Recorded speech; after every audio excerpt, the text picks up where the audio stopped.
Good morning बच्चों। आज हम लोग पढ़ेंगे पाठ 5 का शेष भाग।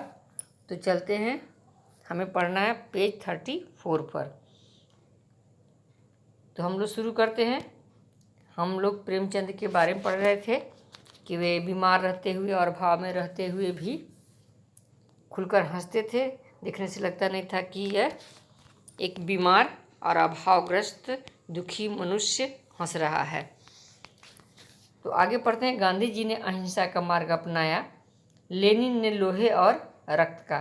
परंतु लेनिन के दिल में भी गरीब और संत्रस्त लोगों के लिए उत्कट सहानुभूति थी और उन्होंने करोड़ों लोगों को सामंतवाद से मुक्ति दिलाई। और इन्हीं लेनिन के बारे में गोर्की लिखता है कि मैंने लेनिन जैसी संक्रामक हंसी किसी और की नहीं देखी।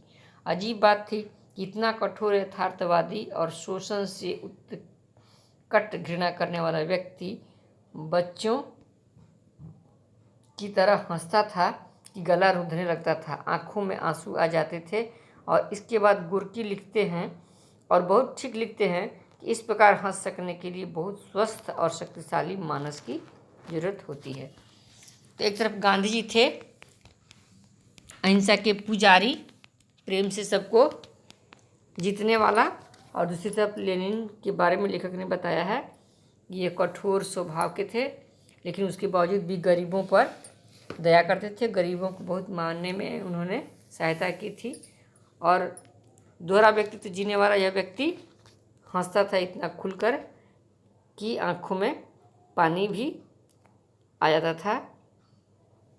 और इस तरह से हंसने के लिए लेखक का कहना है कि सचमुच बहुत शक्ति की ज़रूरत है, बहुत मजबूत दिल दिमाग की ज़रूरत होती है। इसके विपरीत हिटलर था जो अंदर ही अंदर सुलगता रहा और जिसने संसार में भी आग लगा दी। नेपोलियन भी घुनने स्वभाव का और अंतर्मुखी प्रवृत्ति का था। उसने भी अपनी महत्वाकांक्षा की पूर्ति के लिए यूरोप के लोगों की जान सांसत में कर दी। सांसत यानी मुश्किल। यह तो कोई कह ही नहीं सकता कि हिटलर और नेपोलियन अद्भुत शक्तियों के स्वामी नहीं थे। एक विशेष अर्थ में वे निश्चय ही महान थे, लेकिन उन्होंने अपनी सामर्थ्य का उपयोग मनुष्य की भलाई के लिए नहीं किया। और शायद इसका कारण यह भी था कि वे जिंदा दिल कम थे। तो अब लेखक हिटलर और नेपोलियन के बारे में बताते हैं कि ये लोग भी अद्भुत शक्ति के स्वामी थे, इसमें कोई शक नहीं। लेकिन इन लोगों ने अपनी शक्ति का दुरुपयोग किया अपने स्वार्थ पूर्ति के लिए, अपनी शक्ति, अपना नाम यश फैलाने के लिए किया। दूसरों की भलाई के लिए अपनी शक्ति का उपयोग नहीं किया। इसीलिए ये लोग जिंदा दिल नहीं कहलाए। इसीलिए जिंदगी जिंदा दिल का नाम है। हंसिए और खूब हंसिए, शर्त सिर्फ 3 है। हंसी मुखौटा न हो, दुश्मनी के मुंह पर पड़ा झूठा नकाब न हो। हंसी ऐसी न हो कि दूसरा सुनकर रोए, साथ न हंस सके।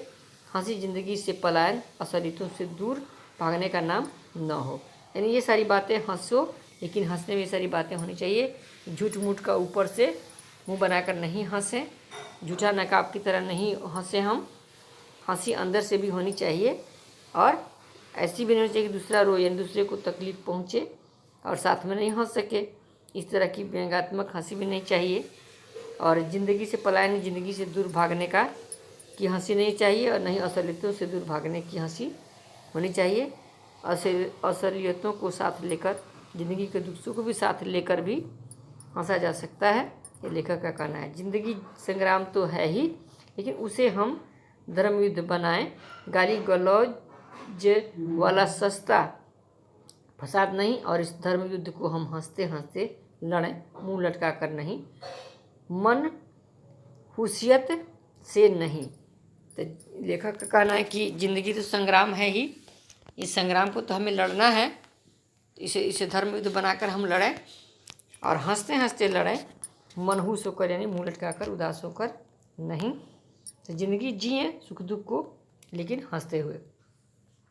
कुछ शब्दार्थ हैं, इन्हें आपको याद करना है, जैसे फिलासफर, दार्शनिक, तानाशाह, निरंकुश, नियामत, ईश्वर प्रदत्त वैभव, दुर्लभ वस्तु, वंचित ठगा हुआ, भ्रिकुटी भौं, पील पड़ना, किसी काम में लग जाना, प्रतिष्ठा मान मर्यादा, अग्रज बड़ा भाई या पहले जन्मा हुआ, अनुकरणीय, अनुकरण करने योग्य। सृष्टि, निर्माण, रचना, जगत संसार, उद्विग्न, परेशान या चिंतित, सामत, विपत्ति संकट, किस्सागो, कहानी कहने वाला, निर्विकार, अविकारी, जिसमें कोई दोष न हो, उद्यत, प्रस्तुत या तैयार,